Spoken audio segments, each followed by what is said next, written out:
नमस्कार. तुमचे सर्वांचे माझ्या यूट्यूब चॅनलमध्ये मनापासून स्वागत आहे.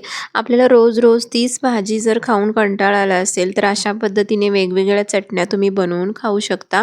आज आपण या व्हिडिओमध्ये कच्च्या टोमॅटोची चटणी कशी बनवायची ही रेसिपी मी तुम्हाला अगदी सोप्या पद्धतीने दाखवणार आहे. आणि टोमॅटोची चटणी ही खूप चटपटीत अशा पद्धतीने तिखट, आंबट, गोड अशा पद्धतीने लागते. त्याच्यामुळे ही रेसिपी तुम्ही नक्कीच ट्राय करून बघा. त्याच्यासाठी इथे मी कच्चा टोमॅटो साधारण एक 4 टोमॅटो कच्चे अशा पद्धतीने बारीक-बारीक चिरून घेतलेले आहे. आणि चिरताना त्याच्यातील बी आपल्याला काढून घ्यायचं आहे, कारण त्याच्यामुळे आंबट होण्याची शक्यता असते. आणि स्वच्छ पाण्याने ह्याला आपल्याला 1-2 वेळा चोळून अशा पद्धतीने धुवून घ्यायचं आहे. आता एका कढईमध्ये याला आपण फोडणी देणार आहोत. त्याच्यासाठी आपल्याला टोमॅटोच्या प्रमाणामध्ये आपल्याला थोडंसं तेल घालायचं आहे. आणि तेल थोडं गरम झाल्यानंतर त्याच्यामध्ये आपण हिंग पावडर, थोडीशी मोहरी, थोडे जिरे आणि भरपूर अशा प्रमाणात आपल्याला लसणाच्या पाकळ्या घालायच्या आहेत. जेवढे तुम्हाला घालायचे असतील तेवढे तुम्ही घालू शकता. थोडं कढीपत्ता घालायचा आहे आणि लाल मिरच्या घालायच्या आहेत. लाल मिरच्या जर नसतील तर तुम्ही याच्यामध्ये हिरव्या मिरच्यासुद्धा वापरू शकता. आता आपल्याला हे भाजून घ्यायचं आहे, थोड्या प्रमाणामध्ये भाजून घ्यायचं आहे. ही रेसिपी खूप छान लागते, त्याच्यामुळे तुम्ही नक्कीच ट्राय करून बघा. आता याच्यामध्ये जे आपण टोमॅटो धुतलेले होते ते टोमॅटो आता आपल्याला याच्यामध्ये घालून घ्यायचं आहे. आणि व्यवस्थित अशा पद्धतीने हे टोमॅटो आपल्याला भाजून घ्यायचं आहेत.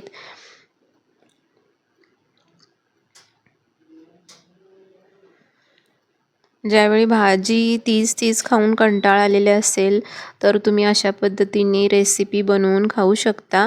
आणि चटणी खूपच छान लागते. आंबट, गोड, तिखट अशा पद्धतीने ही या चटणीची टेस्ट लागते.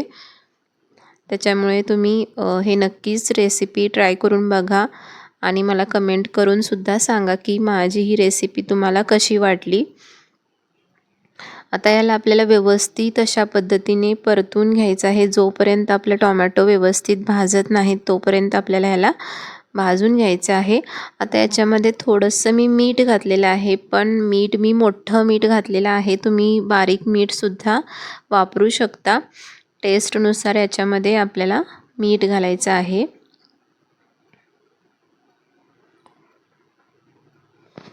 आता इथे तुम्ही बघू शकता की टोमॅटो चांगल्या पद्धतीने भाजलेला आहे. अगदी त्याचा रंग पूर्णपणे बदललेला आहे आणि टोमॅटोसुद्धा अशा मऊ पडलेला आहे. आता याला थंड होण्यासाठी ठेवायचं आहे. आपल्याला गॅस बंद करायचा आहे आणि थंड झाल्यानंतर ह्या सर्व गोष्टींना आपल्याला मिक्सरमधून वाटून घ्यायचं आहे.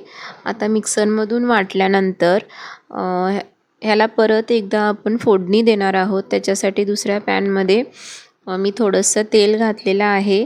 आणि तेल थोडंसं गरम झाल्यानंतर याच्यामध्ये आपल्याला हिंग पावडर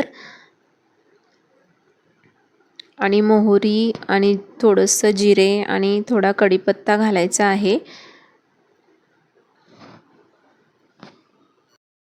आता आपली फोडणी तयार झालेली आहे. आता आपल्याला जे आपण मिक्सरमधून वाटलेलं टोमॅटो होतं ते आपल्याला एका प्लेटमध्ये किंवा बाउलमध्ये काढून घ्यायचं आहे. आणि टोमॅटो तुम्ही कशा पद्धतीने बारीक झालेला आहे व्हिडिओमध्ये बघू शकता की मी बारीक मोठं अशा पद्धतीने टोमॅटोला बारीक करून घेतलेला आहे. जास्तसुद्धा आपल्याला बारीक करून घ्यायचं नाही. आता याच्यामध्ये आपल्याला भाजलेले शेंगदाण्याचं कूट याच्यामध्ये आपल्याला घालून घ्यायचं आहे.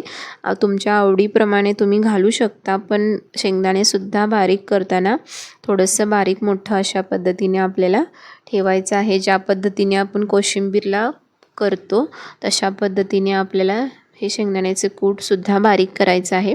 आता याच्यामध्ये वरून थोडंसं बारीक चिरलेली कोथिंबीर घालायची आहे.